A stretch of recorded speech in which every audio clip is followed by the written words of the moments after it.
Welcome to More Than Mindset, the only podcast that bridges the gap between spirituality and success.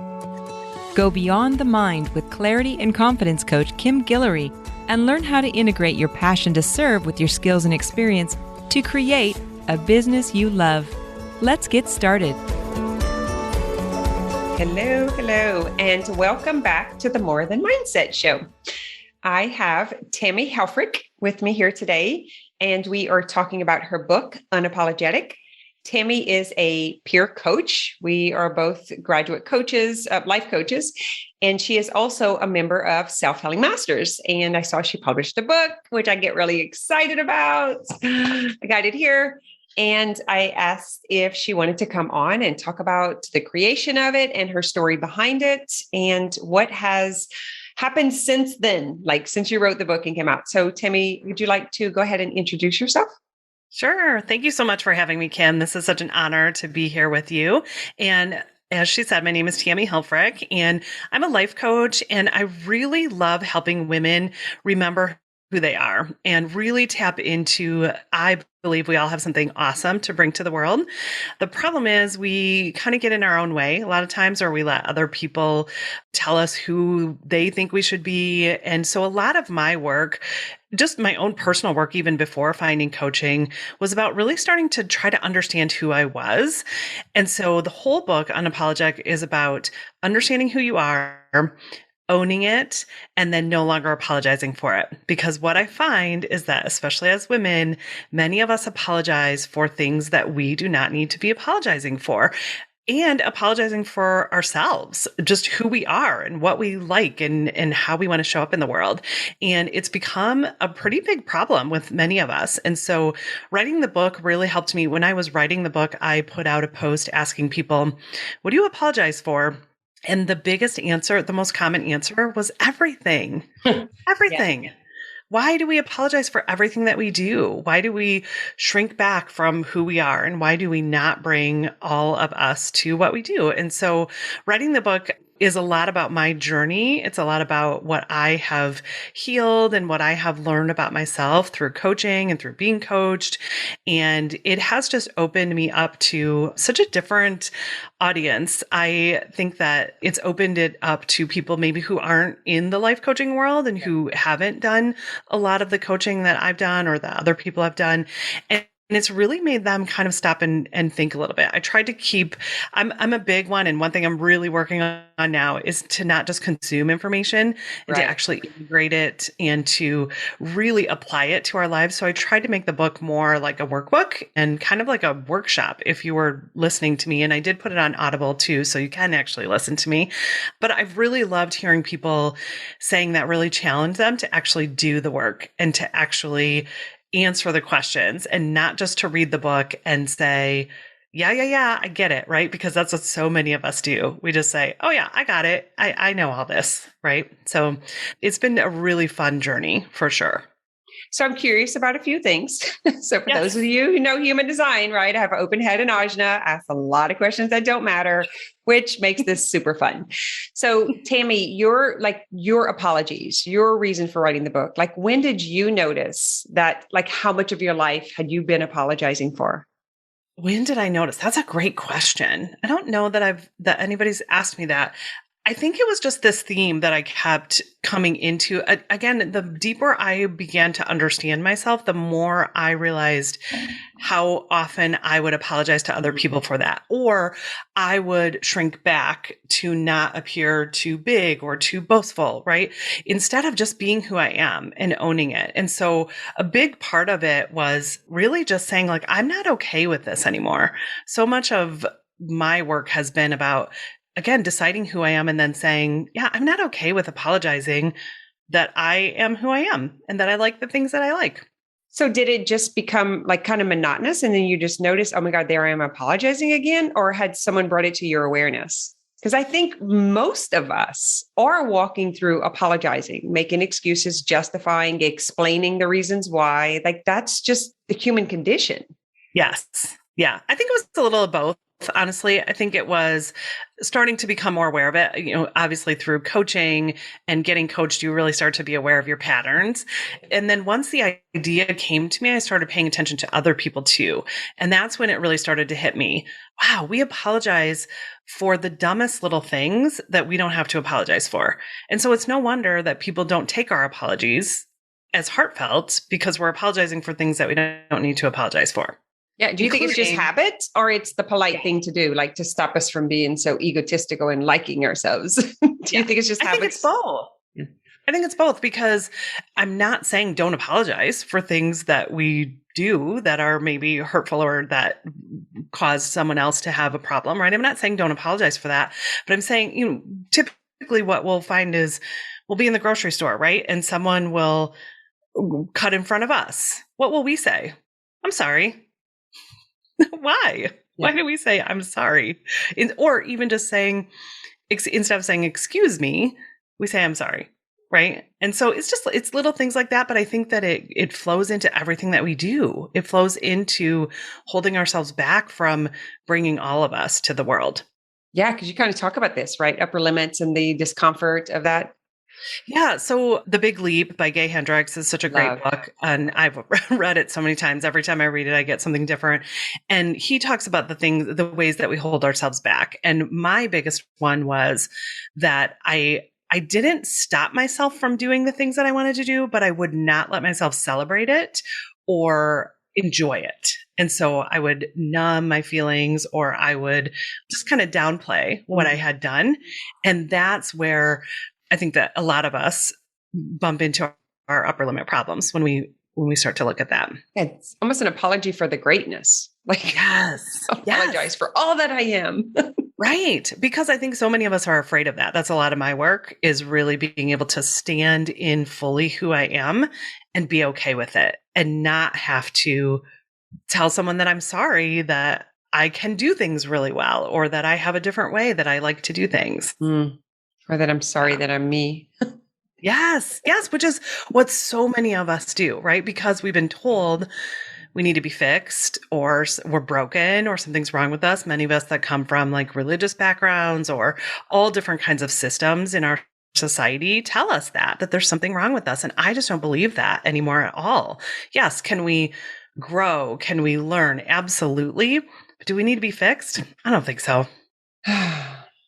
Just want to take a breather on it because it's, it's like we're in such the habit of correcting or auto-correcting or figuring out or finding the solution. And so of course we think it's us. Yeah. And we've all been conditioned for that. And I think even in the self-development and the growth, we can get stuck in that system too, of constantly trying to do better or do more. And, the whole productivity cycle versus really being okay with who we are and how we want to show up in the world. And then doing that unapologetically, even if it looks totally different from how you do things. And that's where I think human design, which I'm just learning a lot about, is really, really helpful too. I hear you modeling that of how your human design comes up of how you do things, which is different from mine because we have different designs, right? And I also think the biggest thing that I've really learned through the book and through having people read it is I believe when we do that healing and we understand ourselves, that gives other people permission to do the same. We stop trying to fix them. So when we stop trying to fix ourselves, we also stop trying to fix the people in our lives, our spouses, our children, our friends, the people that we work with. And that's a gift for all of us. Yeah, for sure. I know the curious minds. What is your design? What is your profile, strategy, and authority? I'm a manifesting generator. I don't know all the other stuff. I think I'm oh gosh, now I'm forgetting. I should have pulled it up. I knew you were going to totally pull it up too. Do you not remember the number, the profile are? Oh, I don't. I usually I can remember it, but I don't remember. Manifesting generator is enough information, right? Was that life-changing for you? That and then the sacral authority, because I could never define my sacral authority. I just knew it. It was always just a knowing for me. And so to be able to know that, and even the idea of people asking me questions or even just asking myself if I want to do something, that's been so, so powerful. 1-3. So Tammy is 1-3. a 1-3 pure manifesting generator. Yes. Yeah. The manifesting generator was huge because I've been coaching for a while and I had kind of gotten really wrapped up in coaching and I had forgotten that I was a writer because I started a blog like 10 years ago and I was going back through, it was in the end of 2020. I was going back through a bunch of journals, just kind of looking for ideas for coaching. And that's when I remembered, oh my gosh, I'm a writer. I love to write. I've always been a good writer. I want to write a book. And so that's how the whole Unapologetic came up. But I think what really helped me in that with human design was understanding that I like to do all these different things. I was so focused on like, it has to be coaching. And when I just realized, oh my gosh, no, it doesn't. It can be coaching and writing and whatever else I want it to be. That was like, just opened up the floodgates for me, which was huge. Yeah. Well, it is huge because again, it's the apologies for wanting to do a whole bunch of things. You should have all of the spoons in the pot as the manifesting generator. You should have a lot of things starting. You're the classic, can be the classic ADHD. You're like, I'm going to do this and I'm going to do this. I'm going to bring in a little bit of this. And through that process is where your path is going to open for you. Yeah, it's interesting you say that because I've never, like, I wouldn't consider myself someone with ADHD and I've never like really identified as that. But that's where the manifesting generator came in because I get stuff done. I can do a lot of different things, but I do them really well. So it's not like this sporadic thing. So even having a definition of that for me was like, oh my gosh, that's who I am. And we are all about demystifying all these names and labels and tags and stuff. Like one of our coaches is all about, like, we use the word ADHD because that's what someone relates to. But what we're actually saying is it could be a personality. It can just be a way we do things. It's a way that we are different. That's really what it's about. But society or like just the conditioning in general has like tried to put people in boxes of what's good, bad, better, wrong, and how you should or shouldn't be. And I don't think that at all. I'm all about individuality and expression, right? Which is what you're saying here, is not apologizing for that individuality. And that is what human design does so well. That's what human design teaches.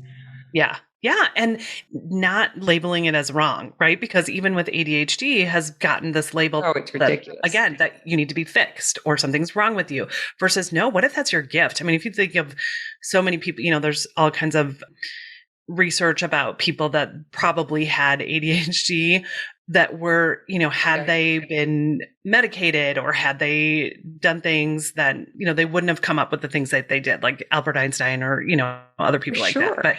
But yeah. And I think it's, like you said, it's demystifying some of the labels and just owning it, like understanding that I'm a manifesting generator has changed everything for me. It's been huge. Yeah. And even with depression and understanding melancholy. And understanding the transits and understanding like shadows and heaviness and, that these things moving through us are not us. Right. And yet that's like someone just like, you're busy all the time and someone walking in, it's like, oh, you got OCD because you're always trying to clean your house. And you're always like, it's like just language, like habitual language that we don't even realize the things that we're saying. And then we allow that to attach a meaning like to who we are and to make it wrong. Yes. Not good enough. I don't know what it is. So I love this. And that was my next question for you. So you kind of stole it from me. It's like, sorry. So were you always feel called to write, or was this book just brewing inside of you? Like, you got to get me out. It's time. Like right now, here's like that pulsing of the knowing of timing. I'm just curious about what made you decide to write it when you wrote it. Yes. So it is a little bit of both. So when about a decade ago is when, so I had been in corporate sales for almost 20 years and did all the things, right? Climbed the corporate ladder, had the good job, traveled all the country, made great money, did all that. And I basically got to a point where I looked around and said, is this it? Is this what I'm going to do? And, I was at the point of like adrenal fatigue and just, it was bad. It was stressful. And so at that time I started opening myself to going to conferences and different books. And the one thing that I remembered at that time was that I was a writer. So that was almost a decade ago. And so I started a blog, and that was at that time just a way for me to express myself while still in a very corporate box that I was in. And so that opened up remembering I used to write write poetry. My friend and I used to write a soap opera for years. Like it was just back and forth between ourselves. So I'd always been a writer. So that opened it up to me. But then again, I got very involved with starting a new nonprofit, and I was doing my coaching, and I had kind of just forgotten I had stopped blogging, and I was podcasting a lot more, which I still do. And so it was during that time, like I said, I started going back through my journals, and it was 2020, right? When we were all kind of saying, the phrase that kept coming up to me was like, if not now, when? And so when I remembered that I was a writer, I thought, what am I waiting for? I've always wanted to write a book, and why not now? And so then it just kind of burst. And then once I made the decision, it just kind of burst out of me like, yep, here we go. We're going to write this book. It was a really cool process to go through. So I have a couple of questions relating to this. So yes. I'm just looking at your chart, and like as a manifesting generator, and really recognizing that you have this potential for like hearing and knowing, like source just like living, breathing through you. Like, yes. And that there is, if you wait patiently, like for you specifically, it's just like this waiting patiently, there will be a pulse, a go time. So are you familiar? Obviously, you're familiar with what I'm talking about, even though you didn't know that, right? And so it's like really understanding that you're not crazy. These voices are real. This message is real for you. It is source coming through you. And knowing that in perfect timing, there will be this, let's go. Yes. And when you follow it, the ears will be ready. Will be open. The people will receive, and the message will be clear. Yes. Yes, exactly. Yeah, I could not have articulated that in November of 2020, but that's exactly what it was.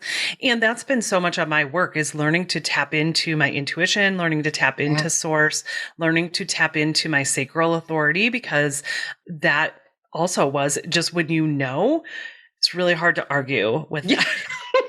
You can't go back. Like once you know something or see something, you can't unsee it. Right. Right. Yeah. So that was exactly it, for sure. Yeah. It's so fascinating when someone is telling the story and we're seeing this, and like, I'm looking at like, you have the potential for like kind of shocking society with this message, or like just saying something that's kind of like, what? Yes. I don't know about that. And so I'm curious about when you brought up the religious dogma, if that wasn't a part of it. You know, it's like, wait a minute, who are you? Because I've heard things like, why wouldn't you just go to Jesus? Like, who needs a life coach? That's so selfish. That's all about, you should go to the pulpit or whatever. So those are the sorts of things that are said here in the South about it. So I'm curious if there's been any of that in your history, and where maybe some of that apologizing came from for you personally.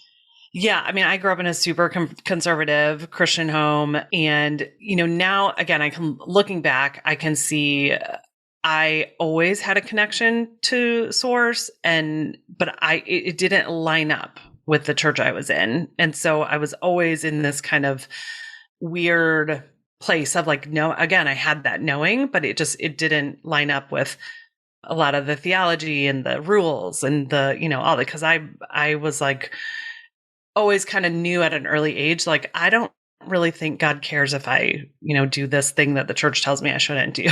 Right. So that's been a lot of my work over the last few years. And I have been grateful to be a part of a church community that actually is very open to questioning and to allowing everyone to experience their own journey through that. So I haven't really run into that too much, just because, again, the church community that I've been a part of has allowed space for that, which has been so great.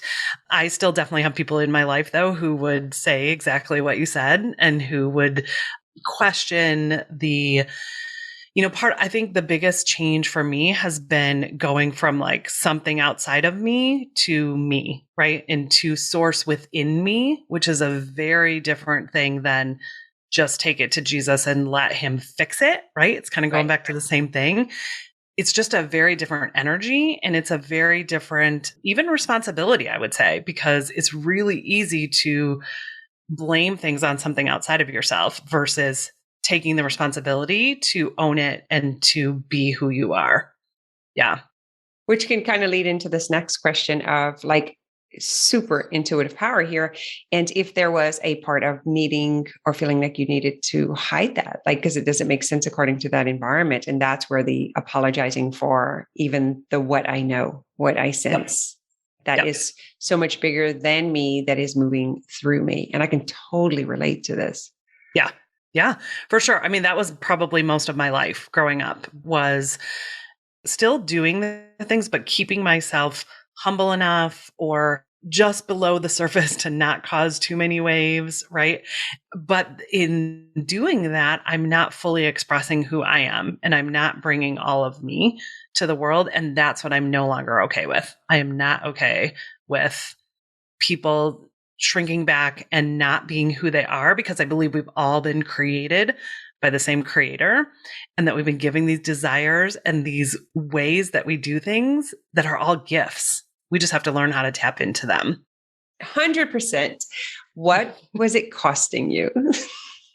What was it costing you to apologize, to hold back, to kind of try to cover this? Gosh, it's magical. So it's like cover these gifts in order to, I don't know, whether it was to fit in or just to be accepted. What was it costing you? Living fully awake. We don't have to just go through the motions. And for me, Brene Brown has that quote that you can't selectively numb your emotions. Well, that's what I was doing. Like, I wore even keeled Tammy as a badge of honor. Like, took a lot to get me upset, took a lot to, get me really excited. Well, all I was doing was numbing all my emotions to just be this even keeled person. So I think it definitely was costing me joy. I've had multiple energy workers tell me that I don't allow myself to experience joy, which is something that I'm changing. Something with the book that I was super intentional about was allowing myself to receive the praise and the joy and the excitement that came along with it, and to really let myself celebrate that. So I think the answer to your question would be, it was costing me really like living in the joy and the beauty of what this life has to offer, and knowing what I have to offer the world, and being unapologetic about it. That's good. Yeah. Because whatever that is, one day the price just becomes too much. Yep. Yeah. And it actually becomes the catalyst for the growth, for the expansion, for the thing. Yeah. And I'm also, looking at, because you're in Self-Healing Masters. So you guys have to know that I have to investigate all of you. So when you turn these charts in, one of my clients says it's like I should have a HEPA agreement because I know everything about them on the inside. Right. And it's, what standing out for me is your age, being 50 years old, and understanding Chiron return, which is coming between the age 48 and 52, which is for all of us, for all humans, understanding the Saturn return, the being in, the Uranus, and just all of the planetary energies and stuff. And so around the age 48 to 52, which you're right smack in the middle of, would you say that had an impact on you kind of like coming out the closet and kind of fully embodying? Because you also have, that identification in your chart, that it really is about embodiment in the body. Yes. Sensation and feeling and dreams and expressions. Yeah. Yeah, because I would say I have not been in my body or embodied for a very long time, since probably I was a kid. And I think that's also another thing that comes with some religious dogma, right? Is the body is bad, or however you were taught that it was. And so I think that I am just now learning, like, it's been through the last few years that I've really started through energy work and through coaching and through like being okay with who I am in my body. That's my work. That's what I'm working on now. So I'm interested. I don't know a lot about what you just mentioned with the age ranges. So I'm fascinated by that. I love to talk more about that and learn more about that, because I felt that a lot before I turned 40. Like, I felt like this whole new decade was a new thing, but I'm feeling it in such a different way. Really learning to be safe and to be okay in my body, no matter what. Again, going back to the not when I'm at a certain weight, or not when I look a certain way, or not when this happens, like really being okay now, which I feel like was so much of this last year for me. I've been in personal development, like even in my business, I was a cosmetologist moving into like yoga, meditation, coaching, fitness, ladies fitness. And so it was always about these challenges. But what I noticed is, I love to deep dive. Of course, you can tell by my questions. I don't like surfacey stuff.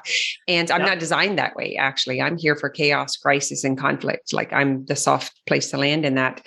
And what I started noticing is when clients around 29, 49 were coming to me, I was most interested in them.